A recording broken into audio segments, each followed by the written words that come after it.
The greatest attack of the enemy against the church today is a religion.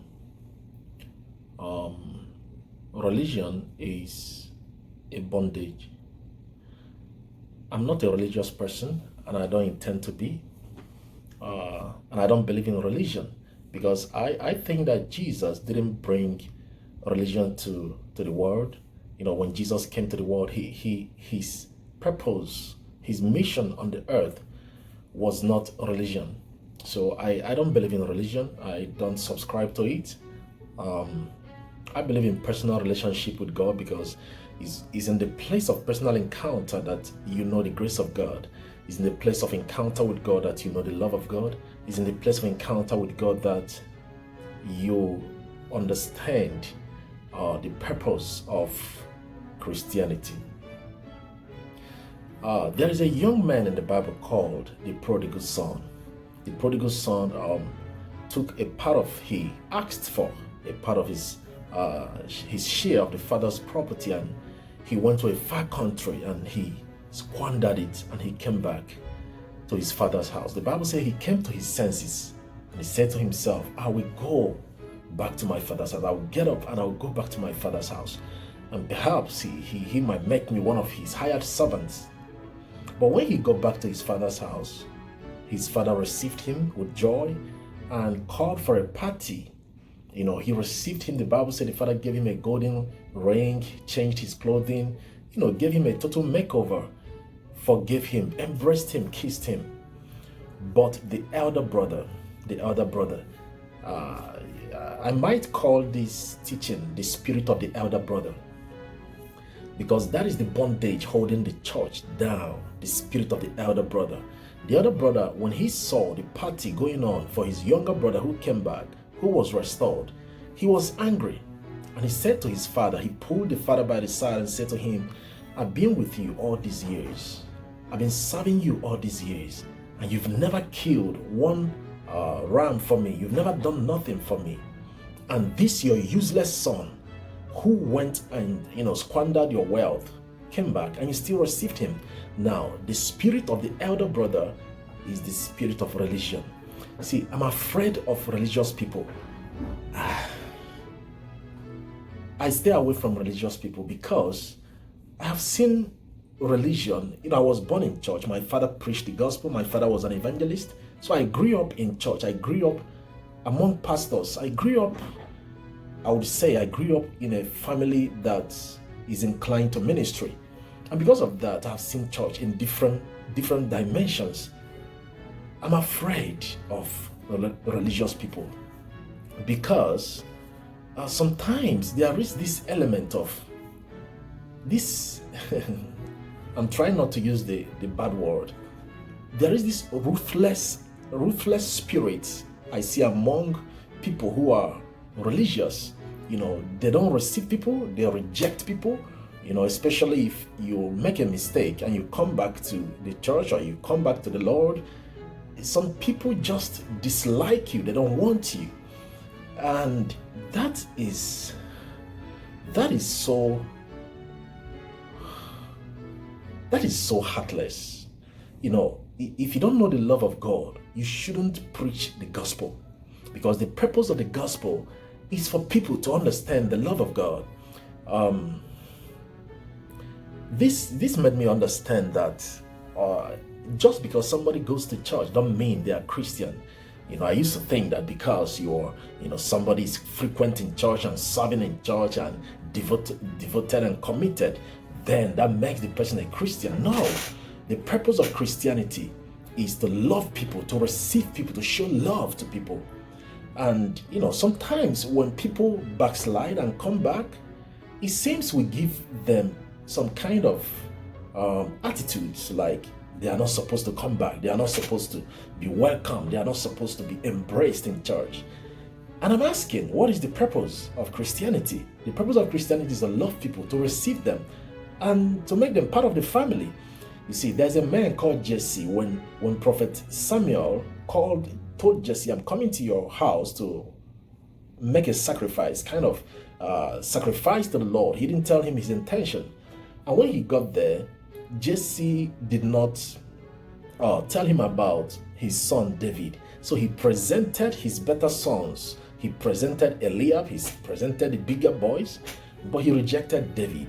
The spirit of rejection is the reason that the church is not growing. The spirit of rejection. Today when you come to church, there is so much division, there's so much cliques, people are forming cliques, there is so much gossip going on, hatred going on, unforgiveness. But you are worshiping together. Aren't you supposed to love your brother and your sister? You are worshiping the same God under the same roof. You are serving the same God, and you don't see eye to eye with the person. I don't get it. Why do you even come to church if you don't love people? I don't get it. If you don't love people, stop coming to church, period. If you have unforgiving spirit, and you lifting up your hands in church, and you don't like somebody, you don't see eye to eye with somebody, you don't even want to, I don't get it. And you're coming to, which heaven are you going to? I don't get it. Which heaven? If you see your enemy in heaven, what is going to happen? If you see somebody you hate in heaven, what is going to happen?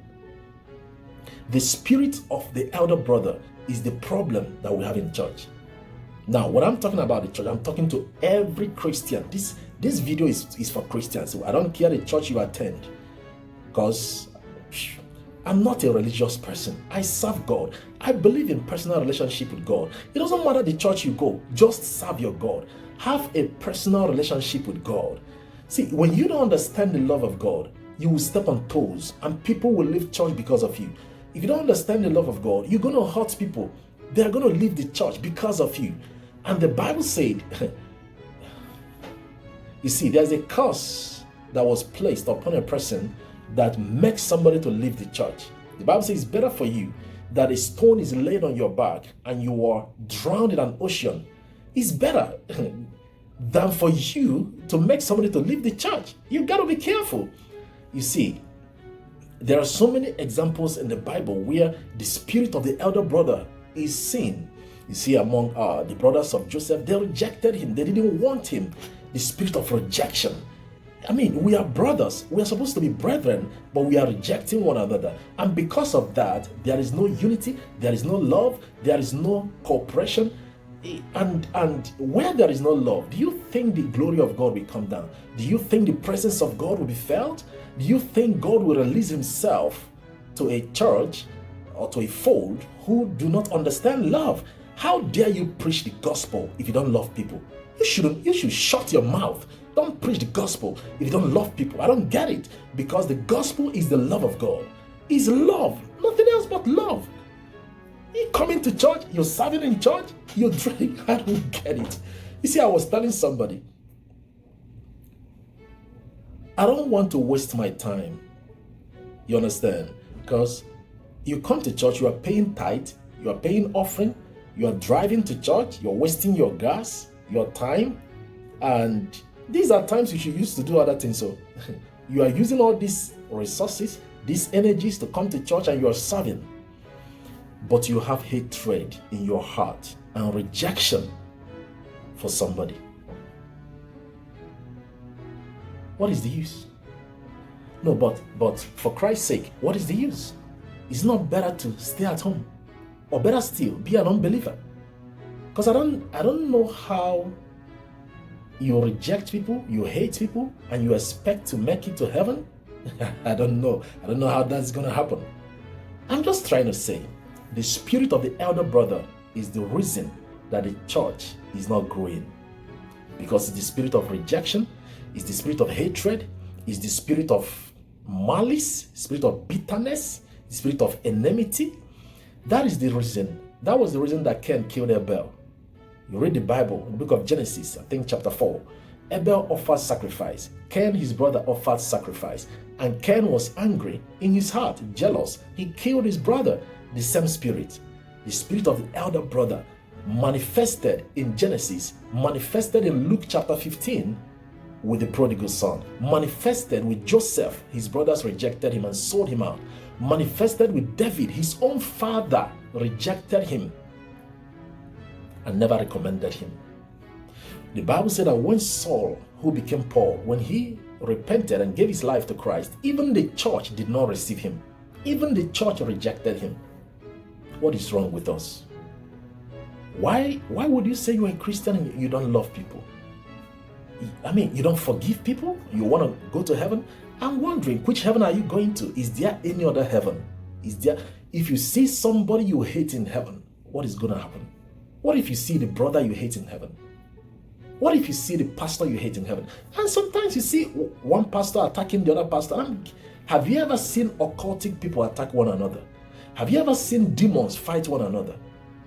Have you ever seen that? In fact, as a matter of fact, have you ever seen Muslim people fight one another? What is wrong with the church? What is wrong with the church? The pastors are speaking against pastors and bishops are speaking against bishops. You tell your church members, do not go to other churches, don't go to their programs, don't attend their events. I don't get it.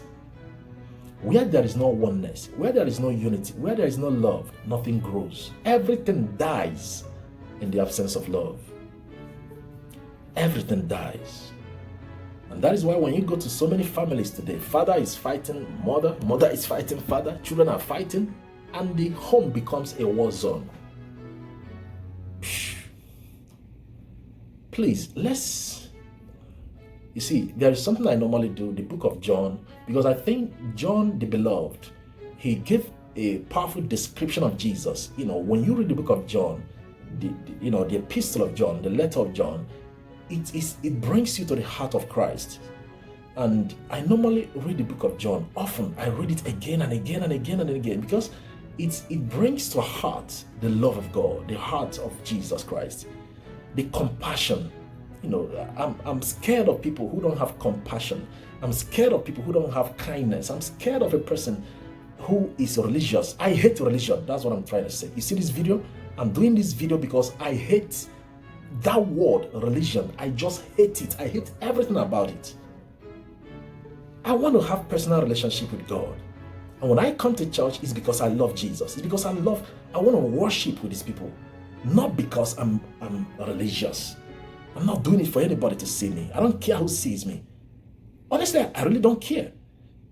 And that is why when you go to church today, people are struggling for positions. There's politics in church. You talk against somebody so the person will not be given a particular position. For Christ's sake, that is the church of God. Don't play politics in the house of God. That is the house of God. You don't come to church playing politics, trying to, get position. What's all that for? What's all that for? You should be serving God. The compassion of Jesus has nothing to do with religion. When Jesus died, he broke protocols. The Bible said that the curtain in the temple was split into two. That was when he abolished religion. He abolished it. Personal relationship with God, personal relationship with the Holy Spirit is more important than everything you do.